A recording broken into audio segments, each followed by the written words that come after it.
Então a gente vai ver sobre dois assuntos, que é três na verdade: o iluminismo,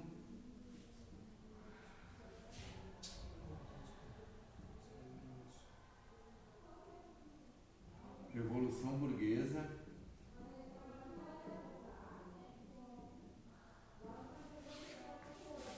e revolução industrial.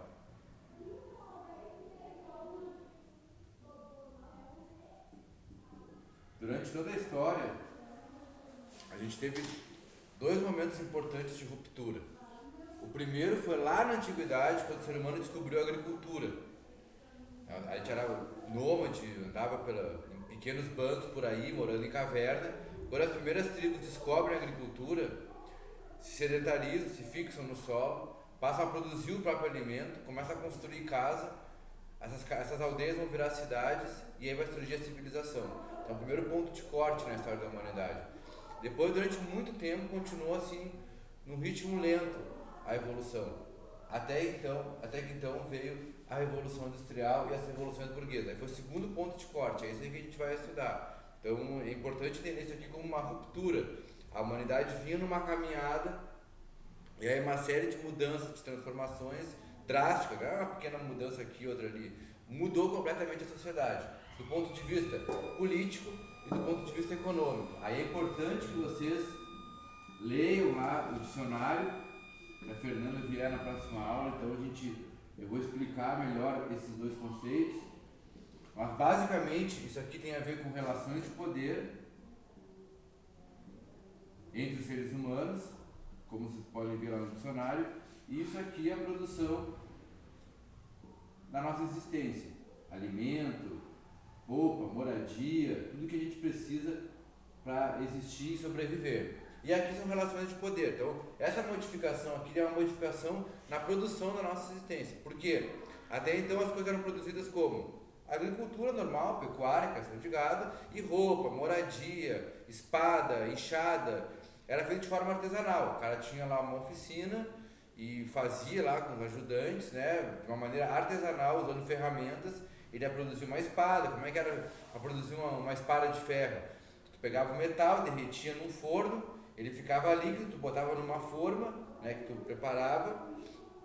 Quando aquilo resfriava, tu pegava o martelo, ajeitava direitinho, dava uma forma, pronto. Isso é uma coisa artesanal. Qual é a grande modificação econômica que vai rolar aqui? Os caras vão começar a investir em tecnologia, e aí vão surgir as primeiras máquinas, e aí vai vir as indústrias. Aí pela primeira vez na história da humanidade, o ser humano vai produzir numa escala absurda, como nunca ocorreu antes. Durante toda a história, desde lá dos homens das cavernas, o negócio era feito à mão, manual. Aqui assim, ó, ferramenta, pá, com a mão, que nem o artesão que tá lá na beira da praia fazendo brinco, fazendo os negocinhos lá do artesanato para vender, ou a tia que tem um negocinho de tricô e faz um blusão aqui, isso é o artesanal, que é diferente da fábrica. E a história da humanidade econômica foi marcada por produção artesanal. Então aqui é uma modificação econômica. E aqui qual é a modificação política que vai acontecer? Durante quase toda a história, e nas sociedades que tinham civilização, que tinham governo, quem participava do governo era chamada nobreza. Aí isso a gente vai ver na próxima aula.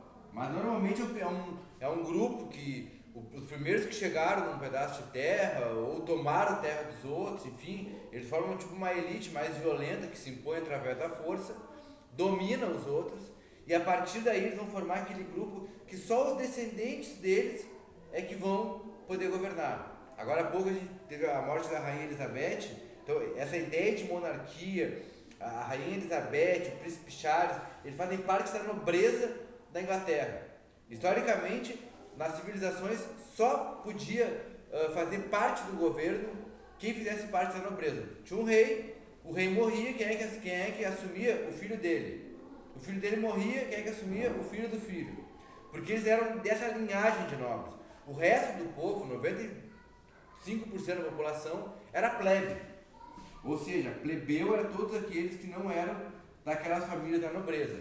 E esse grupo governava junto com os religiosos e através da força e da violência o resto da população. Quase toda a história da civilização vai ser isso. Até que uma parte da plebe, por um contexto que a gente vai estudar depois, vai se revoltar, vai derrubar a nobreza do poder, essa parte da plebe era camponeses, os artesãos que faziam as coisas, todo o resto que não era da nobreza era plebe. Mas tinha um grupo importante que eram os comerciantes. Esses caras começaram a ficar ricos e questionar o fato, e a riqueza traz poder, enfim, né? Questionar o fato de que só esses aqui podiam fazer parte do poder, do governo. Então eles vão liderar uma revolta junto com camponeses, com artesãos, enfim, vão derrubar a nobreza do poder e vão criar um outro tipo de sociedade politicamente falando, aquela que o povo pode participar, que é essa que a gente conhece hoje. Se isso não tivesse acontecido, a gente seria governado por um rei e só quem faria parte lá, os ministros, os caras, o vice-rei, enfim, seriam de poucas famílias brasileiras. O povo não poderia se candidatar a um cargo público, não poderia votar. Essa ideia do povo participar da política, seja ocupando os cargos públicos, seja escolhendo quem vai ocupar os cargos públicos, é consequência disso. Antes de acontecer as revoluções, não existia essa ideia. Existiu aqui, ali, a gente vai ver alguns exemplos de coisas parecidas, mas na maior parte do tempo, na maior parte das sociedades, era esse pequeno grupo que ficava governando sempre. Na Inglaterra, ainda existe um pouco disso. A Inglaterra foi o primeiro lugar que aconteceu uma revolução dessa.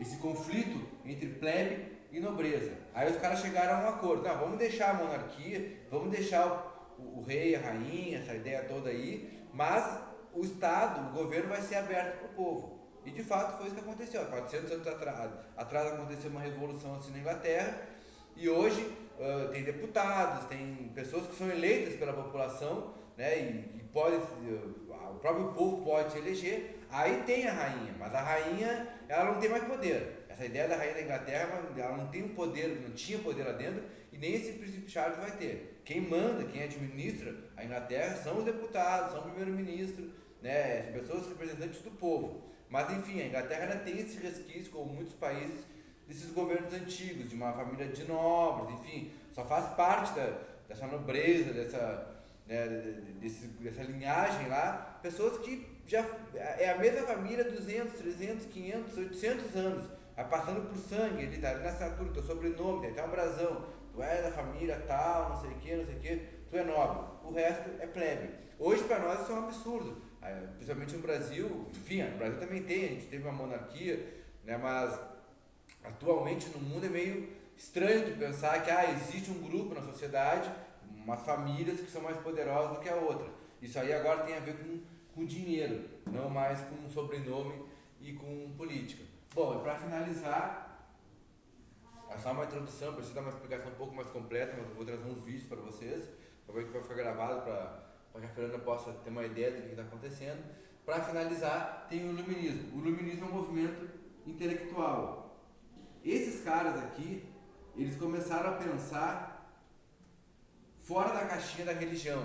Antigamente a religião dominava, explicava as coisas, tudo, e aí os caras começaram a dizer, não, velho, a religião tem o seu papel, a gente tem que respeitar a Deus, aquela coisa toda, mas a gente tem que começar a pensar aqui nós as coisas do mundo.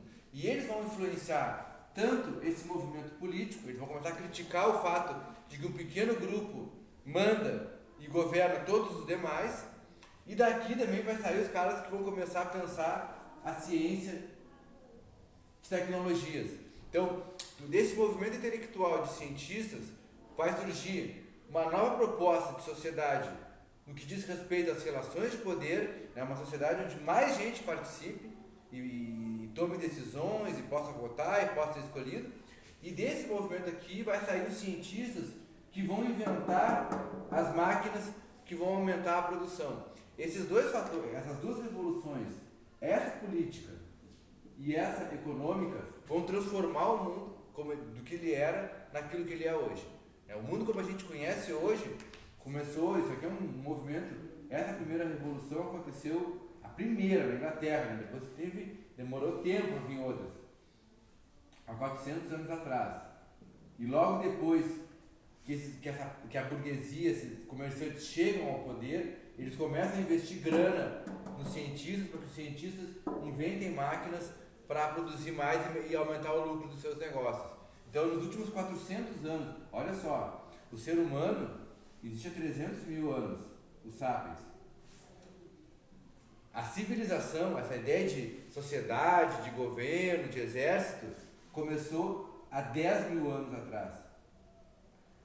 A sociedade como a gente vive hoje, ela inicia esse processo há 400 anos, mas vai se consolidar há uns 100 anos atrás. Então, por isso que eu escolhi esses dois conteúdos para a gente ver esse finalzinho de bloco de oitavo ano, porque é o que explica o mundo contemporâneo, a Revolução Burguesa e a Revolução Industrial. O que eu fiz aqui foi só uma introdução hoje. Eu vou passar agora uma leitura para vocês e aí, quando na próxima aula, aí sim eu vou ver se rola aí um espaço de PowerPoint para mostrar umas imagens, os vídeos, dar uma explicação mais calma, com mais tempo. Feito, Fernanda? 10 minutinhos então de vídeo para ti.